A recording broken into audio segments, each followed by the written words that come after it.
Halo semuanya. Di video kali ini aku mau ngebahas tentang cara mengalahkan perfeksionisme atau how to beat perfectionism, dimana ya kalian juga pasti sering kali ngalamin hal itu.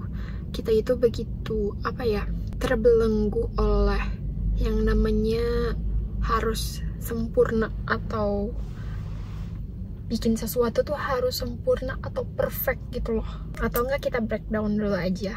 Jadi awal dari kata perfectionism ini tuh apa sih sebenarnya? Jadi perfectionism ini tuh ingin selalu terlihat flawless atau terlihat sempurna gitu loh, baik itu dalam performance-nya atau dalam outputnya gitu. Mau itu kamu mau bikin produk atau apapun itu, pasti kayak outcome-nya itu tuh harus sempurna menurut kamu. Tapi yang jadi masalahnya itu si kesempurnaan itu tuh jatuhnya jadi kayak standar yang kamu buat sendiri, dan itu tuh standar itu tuh sangat tidak bisa dicapai gitu loh di real life-nya gitu, di realitanya gitu, karena harus begitu sempurna gitu loh, karena kita terlalu mikirin every little detail yang harus kita pikirin gitu, karena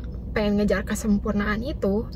Kita tuh jadi jatuhnya nggak mulai dulu gitu loh, karena terlalu udah mager gitu, dan jatuhnya jadi procrastinate, ya nggak sih? Dan karena begitu obses sama every minor detail gitu, setiap detail kecilnya gitu, seringkali itu membuat kita juga begitu keras terhadap diri kita sendiri gitu. Kita memberikan kritik yang terlalu berlebihan gitu loh terhadap diri kita sendiri, tanpa mengapresiasi sebenarnya kita tuh udah doing good enough gitu loh. Dan karena high standarnya itu sendiri gitu, karena high standar yang kita buat sendiri, itu tuh ujung-ujungnya malah jadi trap buat kita atau jebakan buat kita untuk didn't do enough gitu loh, tidak atau bahkan nggak mulai sama sekali gitu loh. Dan the downside of perfectionism gitu ya, itu awalnya motivasi tapi ujung-ujungnya malah jadi demotivasi gitu loh. Kenapa? Nih ada 3 hal ya yang sering kali kita lakuin gitu, yang menurut aku sih kamu juga nggak nyadar tentang hal ini. Yang nomor 1, kamu tuh terlalu banyak spending waktu untuk ngeplan A, B, C, D, E, F, G sampai gimana caranya ini tuh sempurna gitu loh. Tapi ujung-ujungnya kamu nggak akan beres karena kamu nggak ngelakuin A, B, C, D, E itu terlalu lama di planning, ngerti nggak? Ya aku juga sering sih kayak gitu, cuman jatuhnya jadi kayak unfinished note gitu gak sih, atau nggak unfinished job gitu loh, yang kita cuman banyak bacotnya doang tapi ujung-ujungnya nggak ada hal sama sekali yang dilakuin, atau nggak ada hal sama sekali yang bisa di checklist gitu loh dalam checkbox itu. Dan kedua, takut akan dikritik dan takut dijudge, jadinya begitu keras sama diri sendiri. Terus habis itu yang ketiganya, karena kamu selalu constantly ingin memberikan outcome yang flawless atau yang sempurna, kamu tuh ujung-ujungnya malah jadi burnout, atau bahkan burnout sebelum ngelakuin apapun gitu. Jatuhnya jadi kayak overwhelming gitu loh, overwhelming terhadap hal-hal yang tidak bisa kamu kendaliin gitu loh. Belum juga mulai tapi udah overwhelmed sama judgement orang lain atau komen dari orang lain, atau takut hasilnya nggak sesuai ekspektasi kamu gitu loh. Itu downside-nya dari perfectionism. Kelihatan familiar nggak? Karena aku juga sering ngelakuin hal itu. Dan sebenarnya ada 5 step untuk mengalahkan perfeksionisme ini. Di antaranya itu, pertama, kamu itu harus fokus terhadap progresnya daripada kesempurnaannya atau perfectionnya. Dimana kalau misalkan kita digiring untuk fokus terhadap progresnya, kamu juga bisa menikmati progres dalam kemajuan skill kamu, atau kamu juga tidak begitu keras terhadap diri sendiri menurutku. dan dengan ngeset realistic standar gitu, dimana ya misalkan aku nih dulu aku begitu ingin banget pengen banget buat vlog yang begitu flawless, dimana ada background music, ada ada orang yang ngomong juga, terus habis itu tapi harus ada tujuannya juga dalam video itu gitu. Semuanya itu nggak akan ke checklist kalau misalkan ujung-ujungnya aku nggak bikin video itu gitu loh, karena aku begitu lama cari background musiknya, aku begitu lama editing videonya, dan ujung-ujungnya aku malas ngerjain itu dan akhirnya nggak deliver gitu loh. Terus kamu harus inget gitu, done is better than perfect, yang artinya beres itu lebih penting daripada perfect, sempurna. Yang penting beres dulu. Kalau misalkan nggak beres, ya apa yang mau kamu lihat, apa yang mau kamu deliver, ya nggak sih? Terus yang kedua itu challenge your inner critic. Maksudnya kamu tuh harus notice seberapa sering kamu negative self talk. Negative self talk tuh kayak gini, misalnya aku selalu ngomong ini kayaknya kurang bagus deh, atau ini kayaknya kurang A deh, kurang ini deh, kurang itu deh, dan begitu terpaku sama video orang lain atau deliver atau produk dari orang lain yang jatuhnya ujung-ujungnya kamu tuh nggak punya sense of originality, atau nggak punya originalitas dari kamu sendiri, atau nggak ada value mengenai diri kamu sendiri gitu loh. Jadi kamu harus mencoba merubah negatif self talk yang aku bilang tadi, ini kayaknya aku kurang ini deh, ya, atau enggak ini kayaknya aku kurang ini deh, coba untuk diganti menjadi positif self talk yang kayaknya ini cukup, aku udah ngelakuin hal yang terbaik buat aku, atau aku udah ngelakuin sesuai kemampuan aku gitu loh. Contohnya kayak gitu. Dan yang ketiga, karena nggak ada time limits atau deadline, hal yang lagi kamu lakuin atau project yang lagi kamu kerjain itu jadi nggak ada outcome-nya karena kamu nggak ada deadline yang jelas gitu loh. Kamu nggak ngasih deadline ke diri kamu sendiri gitu. Dengan adanya specific amount of time yang kamu set ke dalam diri kamu sendiri, ini tuh untuk nge-prevent kamu tuh jadi kayak begitu obses gitu loh sama hal atau suatu hal yang kamu kerjain itu gitu loh. Jadi kalau misalkan perfeksionis tuh kan kayak aku ngerjain satu hal tuh atau satu project tuh yang harusnya dikerjain, itu tuh bisa dikerjain 2 jam misalkan, tapi jadi molor gitu loh karena aku begitu obses sama hal-hal detail kecil gitu. Kayaknya ini belum beres deh, kayaknya ini lightingnya kurang deh, atau enggak kayaknya ini fontnya harus diganti deh.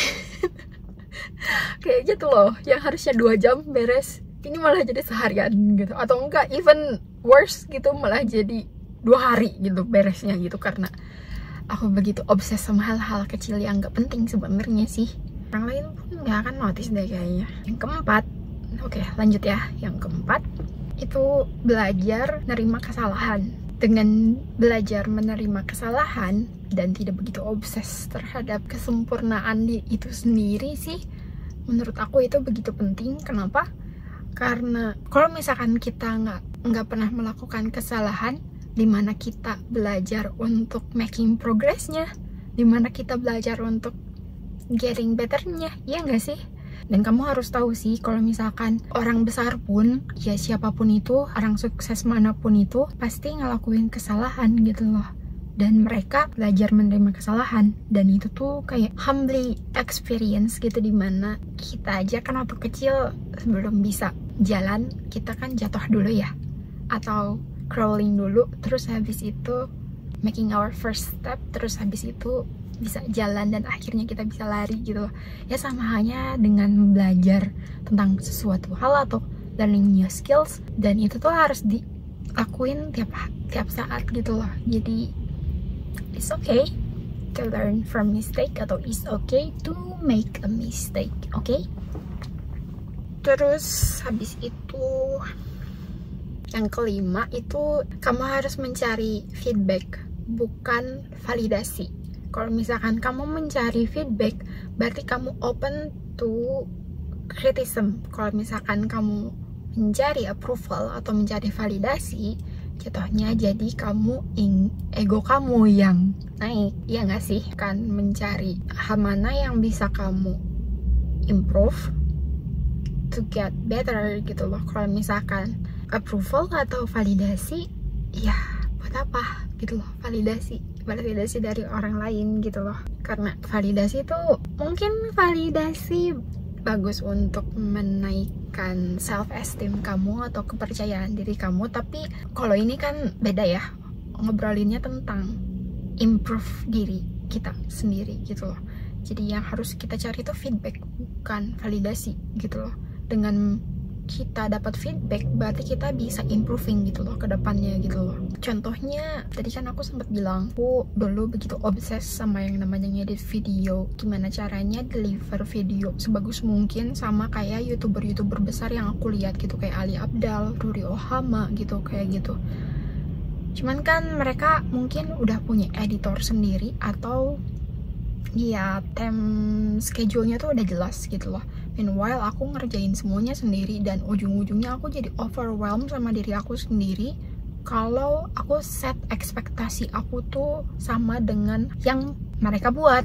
Nah, sementara itu aku kan ngerjainnya sendiri ya. Jadi daripada enggak maju-maju atau enggak jalan-jalan ini channel gitu, ya aku membuat atau nggak minimalisir hal-hal yang menurut aku jadi obstacle buat aku gitu loh, atau jadi ngebuat progress editing video aku tuh terlalu lama gitu loh. Contohnya setiap waktu aku lagi ngedit video, aku tuh lama banget cari musik, bisa sampai berjam-jam, tau gak sih? Pokoknya itu paling belibet banget, makanya aku lebih baik nggak usah ada musik sama sekali gitu loh. Atau even mungkin nanti aku bakalan ngasih musik klasik itu yang agak gampang gitu loh dimasukin, daripada nyari musik yang tanpa ada kayak apa sih license-nya gitu loh. Dan itu tuh bener-bener nyebelin banget gitu loh, sampai akhirnya aku nggak ngerjain apa-apa kalau misalkan aku terlalu lama di situ, atau enggak yang harusnya itu videonya tayang today, tapi karena aku terlalu lama ngedit videonya, jadinya tayangnya 2 hari kemudian gitu. Karena taunya belum ada subtitles, taunya belum ada background musiknya, nggak nyambung, segala macem gitu loh. Itu tuh sangat mentally draining gitu loh. Belum juga tayang tapi udah mind blowing gitu ke diri sendiri gitu, karena ekspektasi aku begitu tinggi gitu loh. Belum lagi kalau misalkan ada after effect yang harus dikerjain gitu loh. Untuk mulai itu nggak harus pakai professional products gitu, kayak kamera atau mirrorless ya, anything lah. Atau harus ada mic dulu yang berapa ratus ribu atau yang berapa juta gitu. Ya itu juga ya udahlah, bodo amat gitu ya nggak sih, yang seadanya aja. Aku sekarang adanya kamera HP, ya udah aku pakai kamera HP sekarang. Ini tuh dari kamera HP tahu. Terus habis itu aku ngandelin lighting dari matahari walaupun mendung, tapi nggak apa-apa. Dan lagi hujan juga. Kalau misalkan kalian denger hujannya, ya berarti ya anggap aja itu background music dari aku ya. Atau Ariana Grande. Dengan ngasih warna kayak gini atau ngomong apa adanya kayak gini, ternyata aku bisa ngeraih view lebih banyak daripada taking video di kamar aku sendiri. Yang video yang pertama yang aku kasih lihat gitu, yang tentang arsitek-arsitekan itu. Dan aku belajar sesuatu sebenarnya di sini gitu loh. Ternyata being authentic atau hal yang paling penting itu tuh bukan setup atau background setup kamu gitu loh. Aku ini di mobil dan ini di basement parking area gitu loh. Tapi aku yakin video ini bakalan dapat view lebih banyak daripada video aku yang lain, karena aku ngasih value ke kalian atau aku ngasih informasi ke kalian dan kalian bisa belajar dari hal itu, ya nggak sih? Yang paling penting tuh itu aku nge-deliver sesuatu yang meaningful untuk orang lain, dan I'm just being me. So that's the only important thing in the process of creating, I think. Mungkin itu. Apalagi ya? Practical exercise. Jadi ada quick exercise untuk helping to beat the perfectionism ini. Pertama, kalau misalkan kamu sudah mengerjakan 70% dari hal yang udah kamu bikin gitu loh, dari the whole plan gitu loh, kan misalkan dari A, B, C, D sampai J gitu, ada 10 poin yang harus kamu checklist, dan dari 7 poin itu udah kamu checklist semua, anggap aja itu semua udah beres gitu loh. Dan setelah itu kamu practice untuk positive self talk. Kamu udah ngelakuin hal itu semaksimal kamu udah ngelakuin semuanya sesuai dengan kemampuan kamu. Pokoknya yang jelas kamu harus fokus terhadap making progress-nya, beresin satu persatu. Kalau misalkan ada pekerjaan yang mudah dan yang susah, kerjain yang mudah dulu. Dan kalau misalkan sulit mulai ngerjainnya, coba kamu hitung dari kayak aku.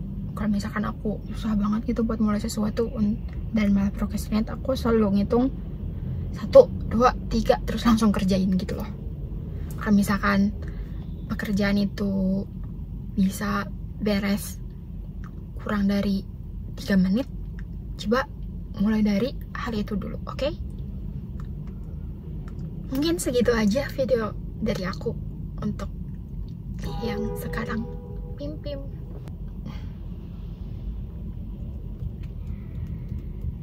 Kalau misalkan kalian ngerasa video ini bermanfaat, coba like and subscribe-nya ya, itu sangat membantu buat aku. Ayo kita saling membantu. Kalau misalkan kalian ada hal yang mau ceritain juga nggak masalah sih, bisa share di kolom komentar aja.